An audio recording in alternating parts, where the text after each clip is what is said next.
Here are some things that you should ask, either directly or indirectly. Some of them you can't ask, you have to investigate. Are you ready? It's okay if you don't agree with some of them. I don't mind that at all. So this is for your consideration. They are not strict biblical instructions. It's just wisdom. Point number one, I was preaching in the US and I said this and it went viral. And by viral, I mean some blogs posted it. And whilst a lot of people said, this is strict facts, there will always be some people who will argue about everything. And I've discovered some people don't understand the word statistics. When I say it is statistically proven and then someone replies, it's not true because my neighbor...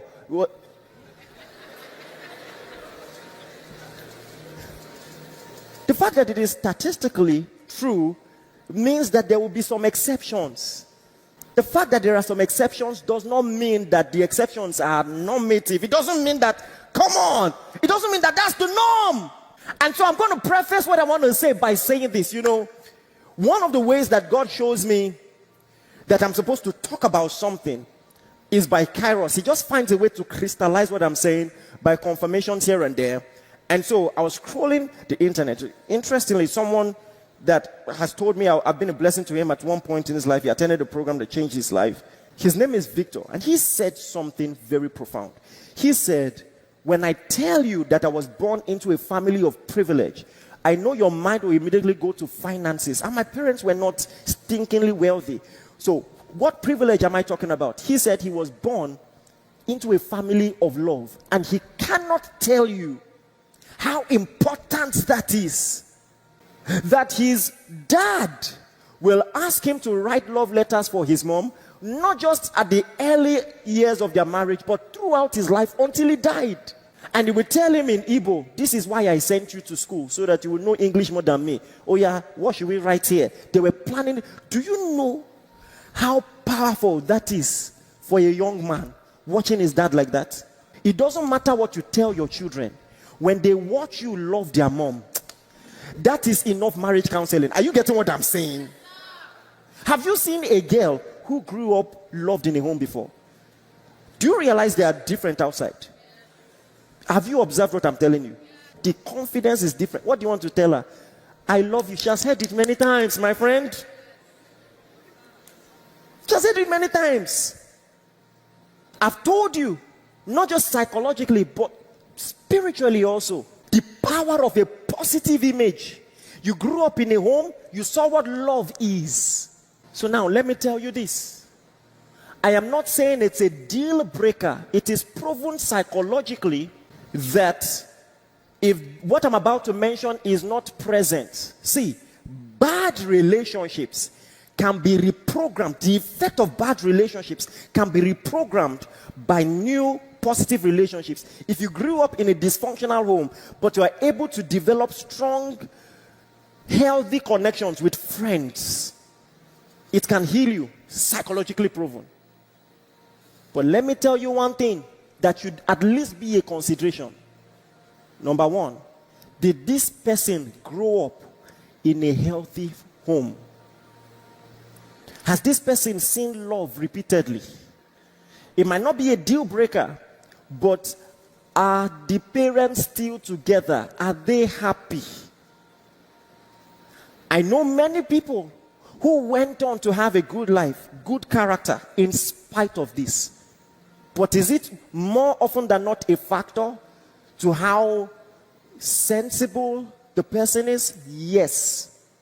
If you're not careful, if you're looking at the parents, you're looking at the future of your marriage. In some cases. You know why the movie Cinderella was a global hit? It's because subconsciously we don't realize how relatable that is. It is also statistically proven. The number one indicator of domestic abuse in a home is that one of the parents is not a biological parent. I know your stepmom loved you. Thank God for your life. I am saying there is statistics to prove that either emotional, verbal, or physical abuse, one of the number one indicator by a factor of 100 is that one of the parents is not biological. So I'm just saying, nobody should be made to pay for their parents' decisions. All right? And you also shouldn't be made to pay for it. So if the person didn't have all of that, at least has the person healed? Just heal before we have anything. Heal before we deal. Do you understand the advice or not? Yes, all right. Because many of the things, I can tell you one thing for sure, many of the things we teach in church, in relationship counseling, in marriage seminar, if you had present parents, half of it you will not need to learn. Please be honest. Am I saying the truth or not? At least consider that. Are you ready for the next one? Let me also add this preamble.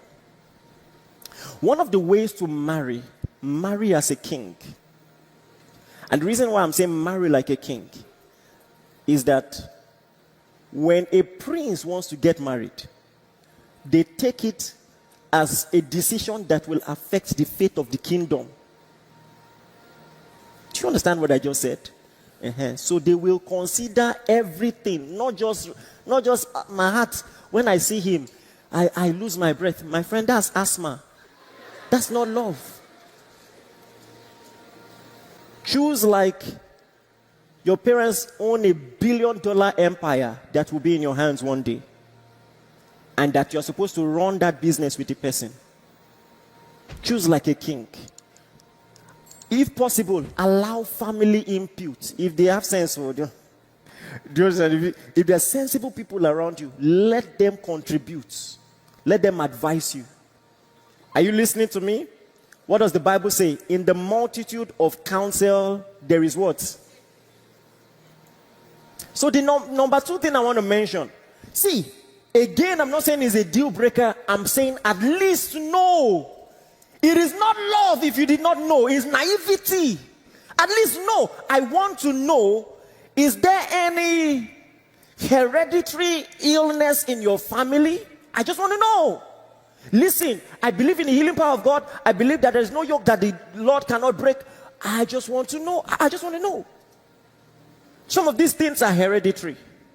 So I just want to know. I may not be able to ask you directly. I'm going to do my research. Because guess what? You don't want to have children who are beginning to get sick. You take them to the hospital. Then I say, they now ask you, is there anybody in your family who has this? You now say, oh, my family, no. What about you? And then the person says, oh, I should have mentioned. You should have mentioned. I just want to know. Do you still love me for telling you this? All right. No, not like I really care, but I care. I'm joking. Can't you see? I just want to know. Have you done any operation before? Any medical surgery? I just want to know. Have you done any medical surgery before? I just want to know. Next of kin, they give kidney. You don't know. You don't know. If that person's kidney should fail, you are the first person they will ask. So let's check if it matches. You think next of kin is just to inherit house? Kidney, they run, you see? If you dey high, pipe well.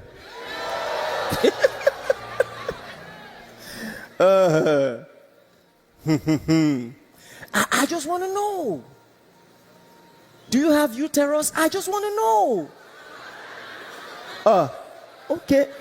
You know, there was a viral comedy. It's just comedy. The lady called the guy, said, good news, I'm pregnant. He said, that's not possible. I can't get you pregnant. You cheated on me. So they surprised each other. That's how he knew she was cheating, and that's how she knew that he was shooting blanks. I just want to know. How many children do you want to have? You'll be surprised. Not everybody wants children. And there are things they can do to ensure that you won't have children. You'll be surprised. There is a reason I've been pastoring too long not to tell you as it is. Counseling has proven to me I must just preach it as it is. Some things you don't understand now, few years down the line you will understand. Hopefully you won't have to learn the hard way. Amen.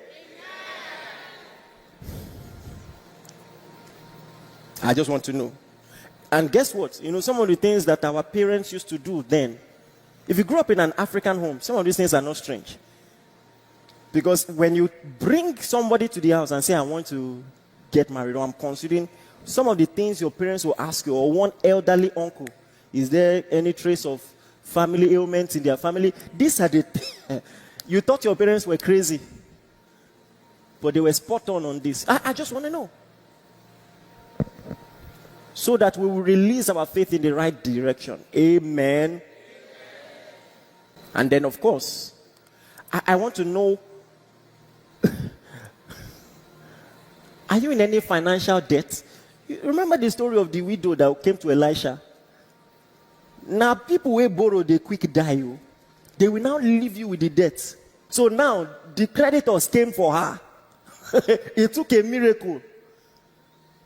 So first date question. So, nice car. Is it your own? I just want to know. I just want to know. Is it your car? I just want to know. Are you in debt? What's your credit score? Then, of course, I just want to know how our goals line up. Can it work? Please think practically.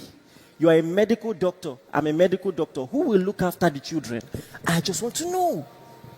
Did you hear what I just said? That's a very valid example. Okay, yes. I know our hearts are beating, right now.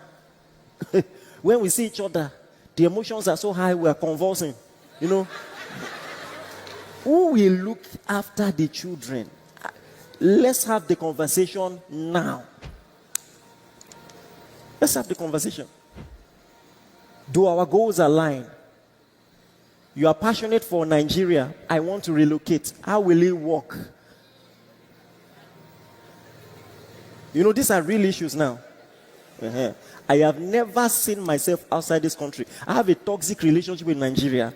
I complain, but I like this country. I'm not leaving this country. The only thing that can take me out of here for a while is ministry. But you see this country? I'm here. We will complain, we will talk when we can, but we still there. And there are people like me. If you want to go to Canada, talk now.